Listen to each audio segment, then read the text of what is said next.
السلام عليكم. كنتمنى ان شاء الله تكونوا في احسن الاحوال. في هذا الفيديو غنشارك معكم الوصفه ديال تشيز كيك اللوتوس الغنيه عن التعريف. صراحه هاد التشيز كيك من اروع والذ وافخم التشيز كيك اللي ممكن تجربوهم في حياتكم، كيجي لذيذ بزاف. فإلا بغيتوا تعرفوا المقادير وطريقه التحضير ما عليكم الا تشاهدوا الفيديو حتى للنهايه. كنحتاجو في المقادير 250 غرام بسكويت ديال اللوتوس، وعندنا 400 غرام ديال الكريمه اولا الزبده ديال اللوتوس، بالاضافه ل 400 غرام ديال كريم تشيز، انا هنايا استعملت فيلادلفيا، وعندنا 200 غرام ديال الكريمه السائله ضروري تكون فيها نسبه دهون عاليه، عندنا 100 غرام ديال الزبده مذابه، بالاضافه لمعلقه كبيره ديال سكر كلاصي. بالنسبه للطريقه كناخذ البسكوي ديالنا، انا هنايا استعملت 2 علب ديال البسكوي من فئه 125 غرام. تقدروا تستعملوا العلبه الكبيره اللي كتوزن 250 غرام، كديروا علبه واحده. كناخذ البسكوي ديالنا وكنطحنوه يا اما في الطحانه الكهربائيه اولا تقدروا ديروها في هاد الطحانه اولا الهاشوار، وكذلك تقدروا ديروا البسكوي في البلاستيك الغذائي وكتبقاو كتهرسوه بالمدلك حتى كتحصلوا على بسكوي مطحون. هنايا بالنسبه للبسكوي كنوضعوه في الاله ديالنا وكنطحنوه بالتدريج، وكنحتفظوا بواحد 2 حبات ديال البسكوي كنخليوهم باش نزينوا بهم التشيز كيك في الاخير. هنايا كما كتلاحظوا بعد ما طحنت البسكوي ديالي كامل، وكناخذوا واحد الوعاء وكنوضعوا فيه البسكوي ديالنا وكنضيفوا لهم الزبده مذابه. بالنسبه للزبده انا هنايا درت زبده نوازيط.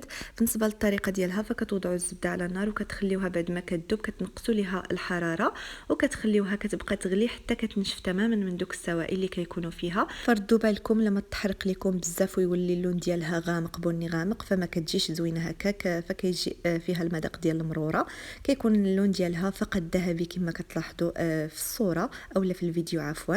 فهنايا كنبقاو كندمجوا المكونات ديالنا، كنبقى كنضيف الزبده بالتدريج وانا كنخلط ديك الزبده مع البسكوي مزيان حتى كيندمجوا لينا العناصر مع بعضياتهم. بالنسبه للزبده من الاحسن ديروا زبده نوعيه جيده اللي تكون سبيسيال، كيجي المذاق ديالها اروع. ملي ما توفرش لكم تقدروا ديروا الزبده العاديه، اي زبده بغيتوها سواء زبده حيوانيه او لا زبده نباتيه.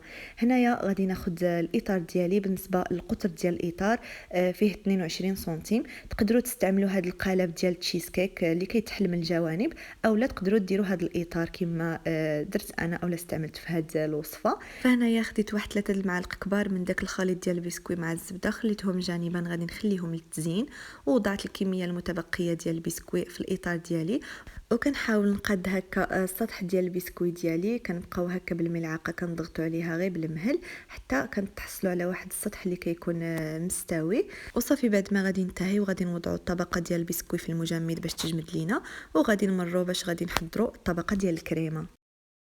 هنايا خديت اناء وضعت فيه الجبن الكريمي ديالنا، انا هنايا استعملت فيلادلفيا 2 علب، يعني بالمجموع عندنا 400 غرام ديال الجبن الكريمي. في هذه الوصفه ضروري ديروا الجبن الكريمي، ما ديروش الجبن العادي، يا اما فيلادلفيا اولا ماسكربون اولا كيري، يعني ما تحاولوش ديروا الجبن العادي مثلا جبلي اولا اي جبن عادي، ضروري يكون الجبن كريمي، حيت في هذه الوصفه محتاجين جبن كريمي يكون فيه نسبه ديال الدهون عاليه. فهنايا بعد ما وضعت الجبن ديالي في الوعاء غادي نضيف عليه 250 غرام ديال الكريمه ديال اللوتوس اولا زبده ديال اللوتوس، وكنخليو ديك 150 غرام اللي تبقات لينا ديال الكريمه ديال اللوتوس على جنب كنخليوها للتزيين. هنايا بعد ما وضعت الكريمه ديالي مع الجبن كنخفقهم مزيان بالطراب الكهربائي حتى كنتحصلوا على واحد الخليط اللي يكون خفيف شويه وكذلك كيكون منسجم، كتندمج لينا ديك الكريمه ديال اللوتوس مع الجبن. فكما سبق لي وقلت فهاد التشيز كيك ما فيهش الجيلاتين، فلذلك ضروري جدا انه تكون الكريمه تكون فيها نسبه الدهون عاليه، من الافضل من 30% الفوق، وكذلك الجبن الكريمي تكون فيه نسبه الدهون عاليه، ضروري يعني ديروا الجبن الكريمي، فما ديروش اي جبن عادي يقدر ما تنجحش معكم الوصفه، ضروري في هذه الوصفه الجبن الكريمي.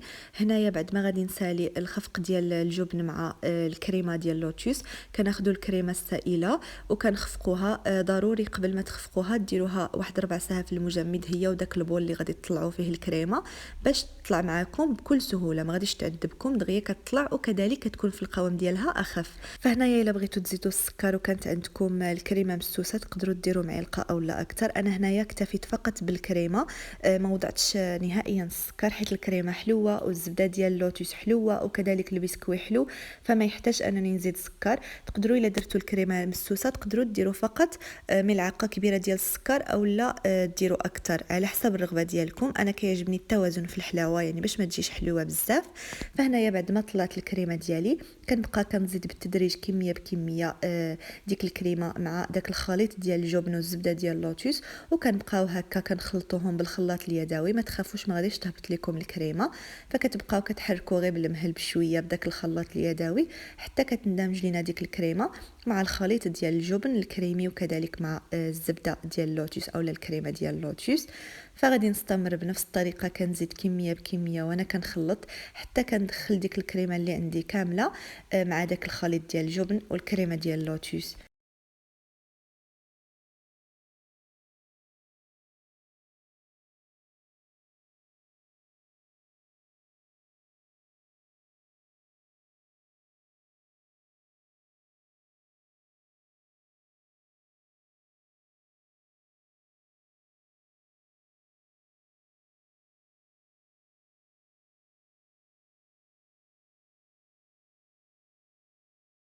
فهنايا بعد ما دخلت الكريمه ديالي كامله مع الجبن وكذلك مع الكريمه ديال اللوتوس، هذا هو القوام ديالها كما كتلاحظوا. فكتجي واحد الكريمه ملساء وكذلك كتجي خفيفه.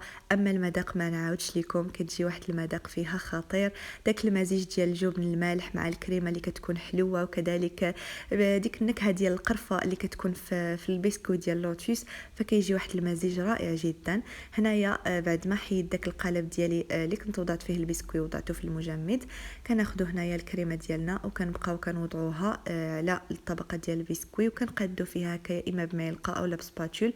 كنقادو فيها مزيان باش نخرجوا داك الهواء اللي كيكون فيها، وكنبقاو كنقادو السطح ديالها بمعلقه هكا حتى كنتحصلوا على واحد السطح اللي كيكون مستوي، باش ملي غادي نزينو التشيز كيك ديالنا غادي نتحصلوا على واحد الشكل اللي كيكون انيق وراقي.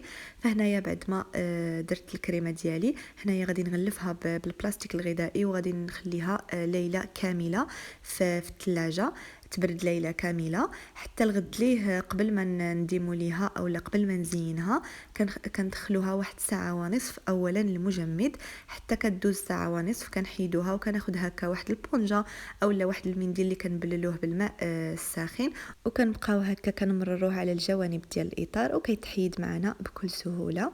هنايا بعد ما ديموليت التشيز كيك ديالنا، كناخذوا هنايا الكريمه اللي بقات لينا ديال اللوتوس، كندوبوها وكنوضعوها هكا في شي بوش وكنبقاو كنمرروا هكا على الجوانب كما كتلاحظوا. كندير الشكل ديال الدميعات، اولا تقدروا مثلا ديروا فقط المعلقه وتبقاو ديروا بها دوك الدميعات تستغناو على البوش. هنايا غادي نستمر حتى غادي نكمل دوك الدميعات اللي عندي كاملين، ومن بعدها غادي ناخذ ديك الكميه ديال الكريمه ديال اللوتوس اللي تبقات لينا وكندوبوها يا اما في حمام مريم اولا كنديروها في الميكروويف حتى كتذوب لينا. ولكن الا درتوها في الميكروويف حاولوا ما امكن تنقيو ليها الفوق مزيان من الالومنيوم وتخلصوا من داك الالومنيوم اللي كيكون فيها كامل.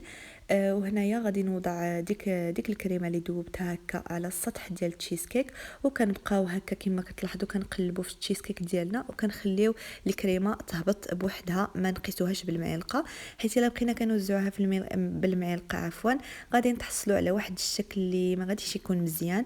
فمن الاحسن ديروا هذه الطريقه، غير حاولوا بشويه باش ما تطيح لكمش التشيز كيك اولا تبقاو تميلوها غير بشويه لا تطيح لكم هكا ولا.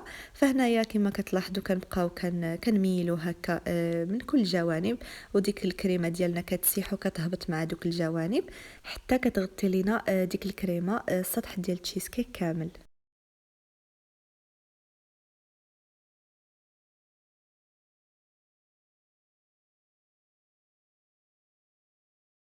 فهنايا بقاو لي واحد الفراغات اللي هي صغيورين وصافي هكا كنقادهم بالملعقه، ولكن ماشي مشكل.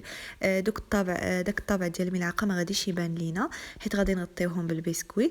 هنايا كناخذوا هذا الاطار وكنبقاو هكا كنعلموا الجهه اللي غادي نزينوها هكا بالبسكوي، يعني باش يجي لينا التزيين. بقى تقدروا تستغناو على على هاد الطريقه وديروا فقط البسكوي بشكل عشوائي. انا هنايا علاش درت داك الاطار باش نحدد يعني فين غادي نحط البسكوي ويجي الشكل مقاد، يعني يجي داك الشكل دائري مقاد. فهنايا كناخد داك البسكوي اللي كنت احتفظت به في الاول، كنت خديت واحد 3 المعالق كبار من الخليط ديال البسكوي مع الزبده، وهنايا كنبقاو كنزينو بهم بهذه الطريقه كما كتلاحظوا في الفيديو. اولا تقدروا مثلا ديروا البسكوي على السطح كامل، مي هكا كيجي صراحه الشكل ديالو راقي احسن من انه يتغطى السطح كامل بالبسكوي. وطبعا كيبقى التزيين حسب الرغبه وحسب كل واحد كيفاش كيبغي التزيين يكون. فهنايا غادي نستمر كنوزع في البسكوي ديالي اولا كنزين به. هنايا خديت هاد 2 حبات ديال البسكوي اللي كنت احتفظت بهم في الاول باش نزين بهم، وكنوضعهم هكا في الوسط كما كتلاحظوا بهذا الشكل.